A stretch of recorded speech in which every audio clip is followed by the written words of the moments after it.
Welcome back to Laila kitchen. ఈరోజు మన వీడియోలో పప్పు చెకోడీలు చూపిస్తున్నాను. పప్పు చెకోడీలు చాలా కరకరలాడుతూ చాలా బాగుంటాయి. మనము స్టాక్ ఉంచుకుంటే చాలా బాగుంటుంది. చెకోడీల గురించి మీకు తెలుసు కదా, ఇవి చాలా బాగుంటాయి. దానికి కావాల్సిన పదార్థాలు, నేను ఇక్కడ ఒక కప్పు బియ్యం పిండి తీసుకున్నాను. కప్పుకి బాగా కొలత సమానంగా చేసి తీసుకోవాలి. తర్వాత అరకప్పు మైదా పిండి తీసుకోవాలి. తర్వాత కప్పున్నరని వాటర్ తీసుకోవాలి. ఇలా 3 గంటలు నానబెట్టుకున్న పచ్చిశనగపప్పు, దాన్ని ఒక క్లాత్ మీద వేసి ఇలా తడి తుడుచుకోవాలి, ఎండబెట్టుకోవాలి లేదా.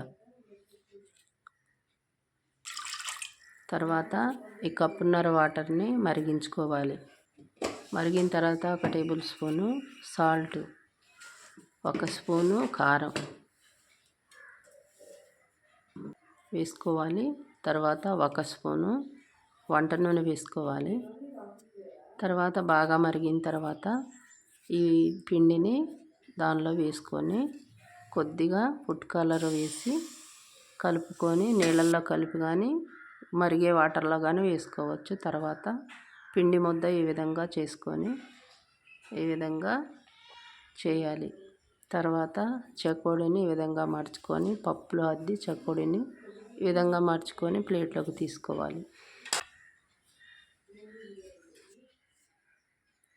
మరలా పిండి మొత్తం కూడా అలాగే చెకోడీలు చేసుకొని పప్పులో అద్ది ప్లేట్లోకి తీసుకొని ఈ విధంగా అన్నిటినీ అలాగే రెడీ చేసుకోవాలి. చూడండి ఎంత చక్కగా పప్పు పట్టించిన చెకోడీలు ఎలా ఉన్నాయో అలా చేసుకొని తర్వాత స్టవ్ వెలిగించి కళాయిలో ఆయిల్ పోసుకొని మరిగిన తర్వాత కాగింది లేదు చూసుకొని పిండి ముద్ద వేసి చూసుకొని తర్వాత ఒక్కొక్క చెకోడీ వేసుకోండి. తర్వాత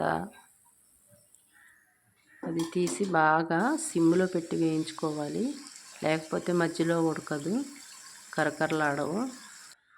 తర్వాత అందులో నూనెలో పట్టినన్ని వేసుకొని కరకరలాడే విధంగా సిమ్లో పెట్టి బాగా వేయించుకొని తీసుకోవాలి.